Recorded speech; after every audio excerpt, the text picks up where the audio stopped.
నమస్కారం. చాలామంది నేను చాలా కాలంగా భగవంతుణ్ణి నమ్ముతున్నాను.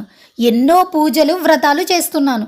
కానీ ఆ భగవంతుడు నాకేమీ ఇవ్వడం లేదు అని అనుకుంటూ ఉంటారు. కానీ నిజానికి భగవంతుని మీద తనకు విశ్వాసం ఉందో లేదో సరిచూసుకోరు. అసలు విశ్వాసం లేకుండా, అంటే నమ్మకం లేకుండా పూజలు, వ్రతాలు ఎన్ని చేసినా ఫలితాలను ఇవ్వలేవు. ఉదాహరణకు ఒక చిన్న పాత్ర తీసుకుందాం. ఆ పాత్రకి చిన్న రంధ్రం ఉంది. ఆ పాత్రలో నిండా నీటితో నింపుదాం.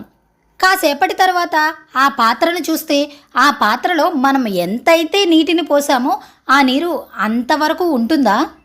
లేదంటే కొంచెం కొంచెంగా బయటికి వస్తుందా? అలాగే మన మనస్సులో ఏదో ఒక మూలన చిన్నపాటి సందేహం ఉంటే చాలు, మనం చేసిన వ్రతాలు, పూజలు అన్నీ నిర్వీర్యమైపోతాయి. అందుకే భగవంతుని మీద ఉన్న చిన్నపాటి సందేహాన్ని దూరం చేసుకుని అత్యంత నమ్మకంతో, భక్తి శ్రద్ధలతో ఆ భగవంతుణ్ణి పూజిస్తే ఖచ్చితంగా ఆయన అనుగ్రహానికి పాత్రులు కాగలం. నేస్తమా, మీరే ఆలోచించండి. నమ్మకం అత్యంత ముఖ్యమైనది.